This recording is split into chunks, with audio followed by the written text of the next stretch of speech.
এই যে কয়েকদিন আগে বিসিএস এর প্রশ্ন 17 জনকে ধরা হয়েছে, এর পরবর্তীতে নাকি লিস্ট আরো বেড়ে যাচ্ছে, এটার সাথে নাকি অনেকেই জড়িত। আমার বুঝে আসে না, বিসিএস এর মতো একটা জায়গায় এরকম লুকোচুরি, এরকম ধান্দাবাজি, এরকম ভাওতাবাজি যারা করে, এরা কি মানুষ নাকি অমানুষ? নিজের বিবেককে একটু জিজ্ঞেস করেন তো, আপনাকে চোর মনে হয় না?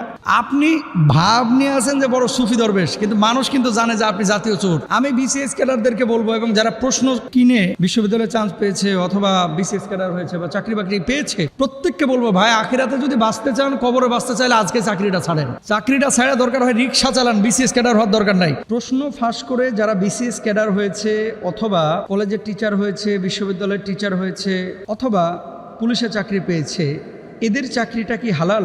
এই যে কয়েকদিন আগে বিসিএস এর প্রশ্ন 17 জনকে ধরা হয়েছে, এর পরবর্তীতে নাকি লিস্ট আরো বেড়ে যাচ্ছে, এটার সাথে নাকি অনেকেই জড়িত। আমার বুঝে আসে না, বিসিএস এর মতো একটা জায়গায় এরকম লুকোচুরি, এরকম ধান্দাবাজি, এরকম ভাওতাবাজি যারা করে, এরা কি মানুষ নাকি অমানুষ? এরা অমানুষ হচ্ছে তো খারাপ, ঠিক কিনা আপনারা বলেন?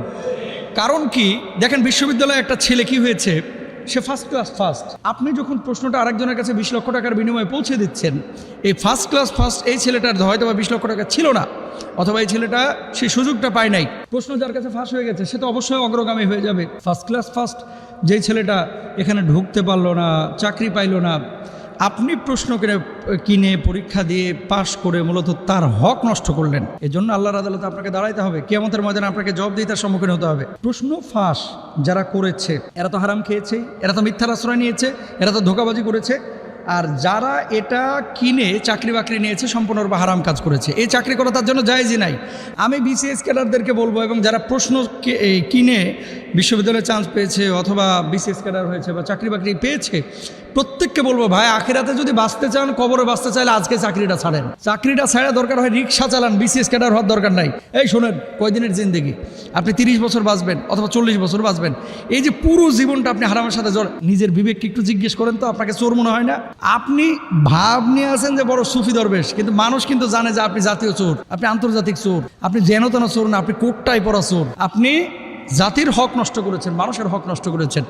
এই জন্য যারা প্রশ্ন কিনে তদন্ত করতেছে, আবেদ আলী নাকি বলতেছে যে এই আমার কাছ থেকে প্রশ্ন নিয়েছে, এরা জড়িত, এদের নাকি লিস্ট হচ্ছে। লিস্ট করার কি দরকার ভাই? যদি ধরা পড়ে 0 পয়েন্টে নিয়ে আসা হোক, নিয়ে আসার পরে যেহেতু চোর, ওই যারা প্রশ্ন দিয়েছে এদের হাতের কবজিটাও সরকার কাটিয়ে দেয়, আর যেগুলো চুরি করেছে ও ক্যাডার হোক আর মানে সচিব হোক, এটারও 0 পয়েন্টে নিয়ে জুলাই আর হাতটা কাটিয়ে দেওয়া হোক। এটা যদি করা হয়,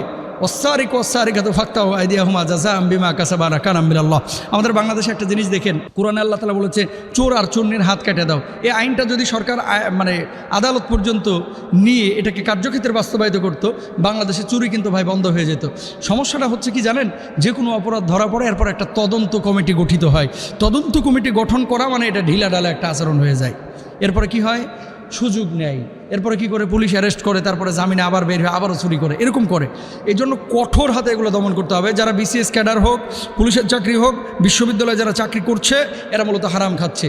প্রমাণ নেন, আল্লাহ সুবহানাহু ওয়া তাআলা পবিত্র কোরআনুল কারীমের মধ্যে বলছেন, ইয়া আইয়ুহাল্লাযীনা আমানু লা তাকুলু আমওয়ালাকুম বাইনাকুম বিল বাতিল। আল্লাহ সুবহানাহু ওয়া তাআলা স্পষ্টভাবে বলেছেন যে এই ধরনের হারাম লা তাকুলু, তোমরা গ্রহণ করো না, যেটা অবৈধভাবে উপার্জন করা হয়েছে। আপনি যে উপার্জন করছেন হারাম ওয়েতে, হারাম উপায়ে, শত কোটি টাকার মালিক হয়ে যাচ্ছে ড্রাইভার, তাহলে ড্রাইভারের যিনি মালিক ছিলেন, ড্রাইভারের যিনি বস ছিলেন, তিনি কত কোটি টাকার মালিক। তো একজন মানুষের বেঁচে থাকার জন্য ভাই কত টাকার প্রয়োজন? আল্লাহর হাবিব সাল্লাল্লাহু আলাইহি ওয়াসাল্লাম বলছেন, ওয়ান মালিহি মিন আইনা ইকতাসাবা ওয়া ফীমা আনফাকা। কিয়ামতের ময়দানে আল্লাহ সুবহানাহু ওয়া তাআলা আপনাকে জিজ্ঞেস করবেন, কোন উপায়ে আপনি অর্থ উপার্জন করেছেন আর কোন পথে আপনি অর্থটা খরচ করেছেন। তো আপনাকে তো হিসাব দেওয়া লাগবে, আল্লাহর আদালতে দাঁড়াইতে হবে। কয়দিনের জীবন ভাই, এত টাকা আপনি কি করবেন? আপনি কবরে খাবেন বাস, আর আপনার আত্মীয় স্বজন খাবে রোস্ট। আপনাকে কবরে আগুন জ্বালিয়ে দেওয়া হবে, আর আপনার আত্মীয় স্বজনে এই দুনিয়ার জিন্দগিতে তারা কি করবে?